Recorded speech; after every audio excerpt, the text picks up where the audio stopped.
Great grace and peace. Good afternoon. Oh, it's almost evening. We on the cuff. So I got a little bit more afternoon left. I just felt the need, or I felt God pulling at my, because I kept skating around it all day. So I must complete my task. I committed to myself and to my growth.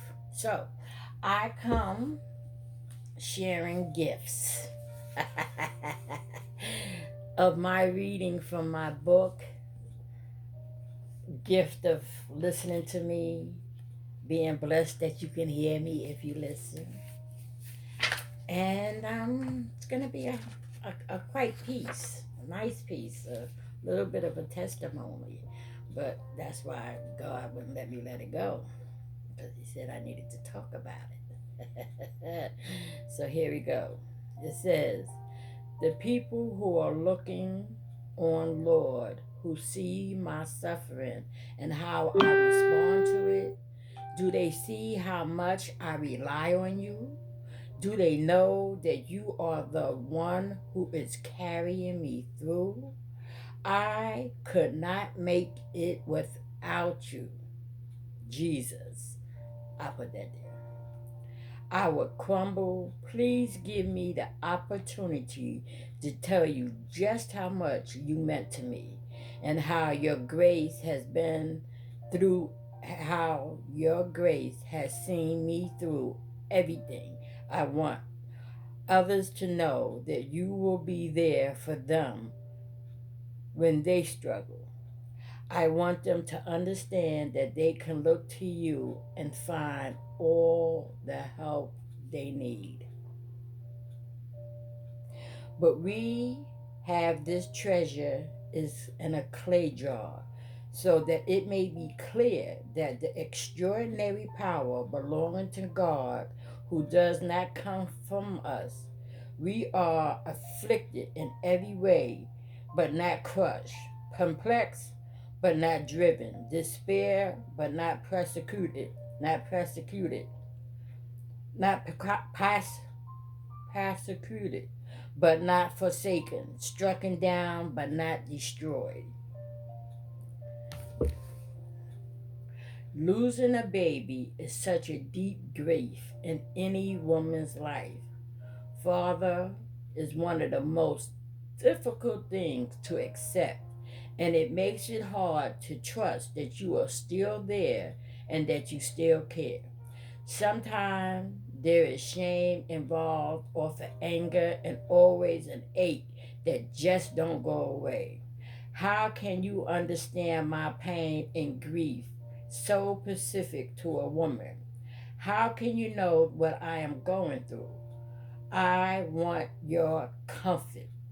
But since you are the author and the sustainer of life, it's hard not to feel like you opposing me, or how gentle you remind me. You too, be bereaved of a beloved child, because He gave up His child for us to have the life that we have today. This is how you know. And because of what you sacrificed to me, I have assurance that I will see my child again.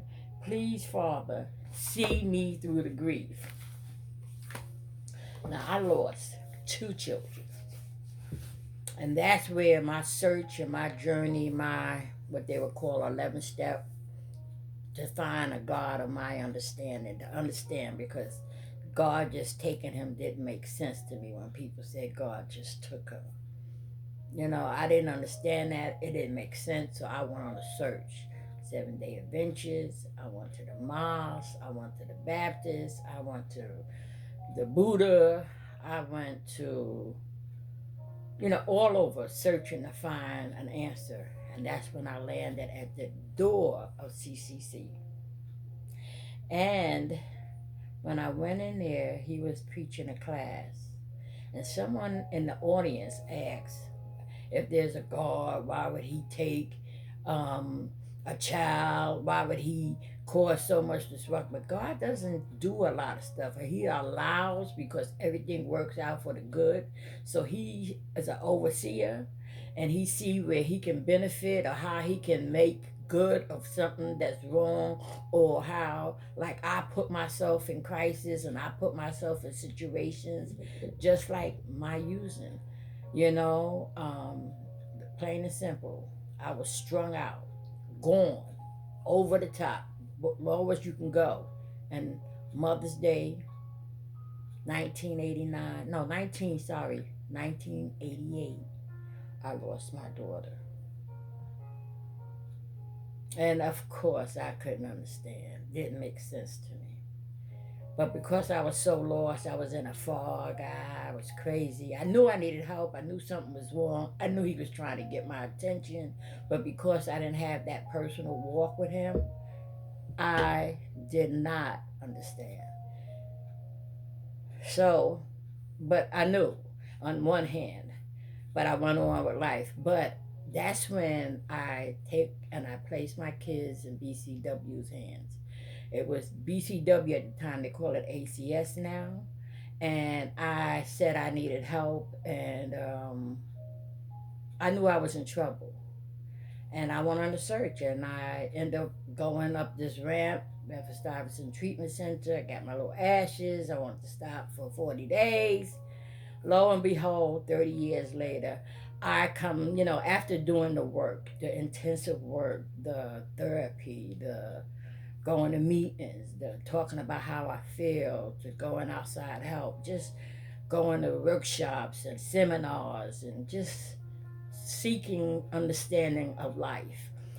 Also being a survivor of incest and rape and abuse, I still needed to understand and figure it out, right?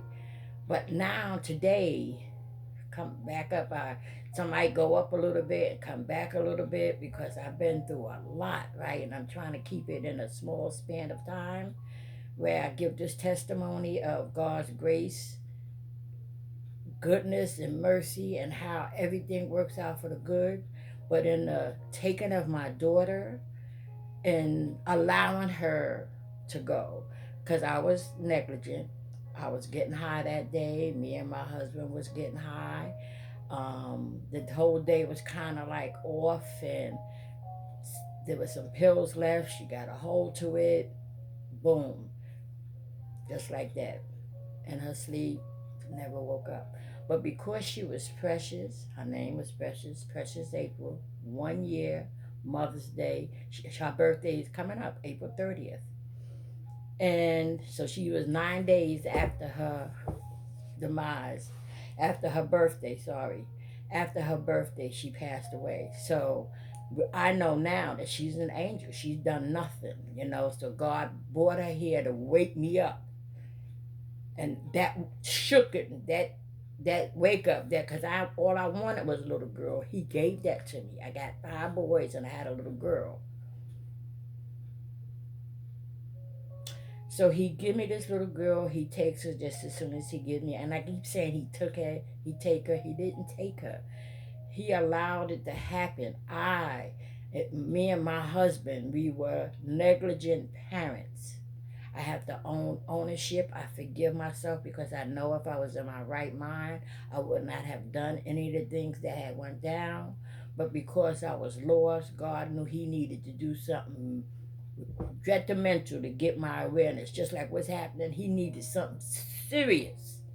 Because if he just did something real light, it wouldn't have got the effect that it got. So it made me go into recovery. It allowed me to get 30 years clean in recovery. It also allowed me to raise my 5 sons, getting them to the age of over 21 years of age.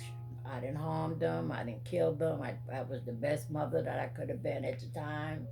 And I have to say, I got pretty good guys. You know what I'm saying? Um, you know, come with their challenges, the ups and downs. 5 boys, 5 different personalities. discipline. You know, it's a whole lot of things that I had to learn, things that I went through in the process, man in, man out, trying to find a man to put into their life because I knew that they needed the man figure. I wanted to put a man figure, but I was so already beat up and tore up inside, I could never pick anything healthy because I wasn't healthy. And I do believe that what we draw to us is really what's going on within. And so now that I can see this again, this is after spending time. This is when you have a personal relationship with God. He reveals all of this stuff to you. And so I'm here giving you the testimony, hopefully to give you a little insight, maybe some hope to that everything works out, whether we see it, and in the moment we never can see it because we in the pain, we in the midst of it. And sometimes you have to come outside of the picture to see what's really in the picture. And so a lot of this stuff is retrospect after the fact, you know, and that's why I believe I made it through all that I've been through for grace, with grace and mercy, and always operating out of love. From young, I used to write little small things because it was always about love. Always, always. I don't know where that came from, just God embedded it in me to be a loving human being. Even when I was using, I have to say, I always operated out of love to the best of my ability. Even when I knew I was in trouble, I used to give my son the food stamps. I used to give him the money, tell him to run, do what you have to do for the kids quick, because I knew I didn't have no control over my using. I didn't know what to do. So it was her life that gave me the wake up call, that made me go into recovery. Um, like I said, I obtained 30 years clean. You know, I went through the ups and downs. The house burned down. The husband died. My son died. I made it through all of that. You know, all kind of trials and tribulations in my 30 years.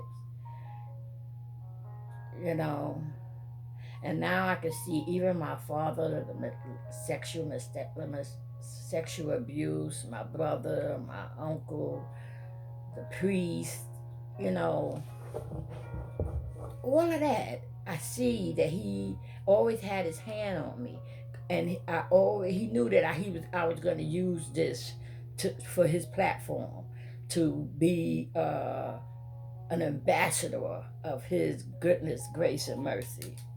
I don't know why I got my glasses on because I can't see, and I don't know if you can see me. I feel like I'm so far away. Sorry, because I'm sharing. So again, I just gonna keep it on that little bit of testimony because I have such a big one, and if I go there, I'll be here all day. That's just, I think, a dynamic piece. And then when I listened to my pastor preach today, who ended up with the COVID-19, and his testimony also shows God's grace and mercy.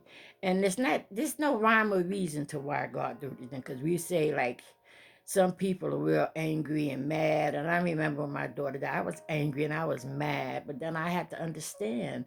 That's when I understood, when I go into CCC, that there was no rhyme or reason. God's a just God. And things just happen. Life just happened, you know. And if you can find the good in the bad, because there's always something good, there's something to be learned, you know. But in the midst of it, we can't see what's the lesson until some time down the line. And that's if we're willing to see, because some people just want to be angry, some people ain't ready, some people, I don't want to judge anybody for their process, but I'm just saying from my own testimony that God used everything for his good. And even what we going through right now, you know, it just is. I can't give no explanation. I just hope that we all make it through safe. Some's not going to make it. That's the reality. The world is never going to be the same. That's the reality. But we do our best to keep our mind mentally strong, our head mentally strong.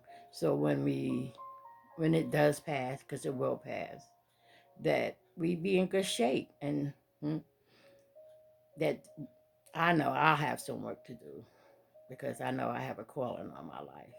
And I am just grateful for God's grace, mercy, um, his dynamic way of working things out.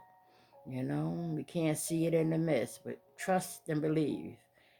Retrospect, a lot of us will see, a lot of people will change, a lot of people will go to him because he is the only way that you have peace. And that's what I have right now. Absolute peace within my soul. I know that I'm worthy today. And that's because I am doing the work. I ain't got it, nowhere near it, but on the path. So I would thank you for listening, anybody that listens. I just hope that I give you something that you can work with. Have a blessed and wonderful Sunday. And remember, love is the answer always, no matter what. We look better when we smile and we feel better. I get dressed up every day as if I'm going somewhere, and I don't be going nowhere because that makes me feel better. You know, so I don't want to be walking around slumping all day. Another blessing. So I am truly grateful. Again, I wishing everybody love, light, and happiness. Peace and love. Warrior Rose in effect.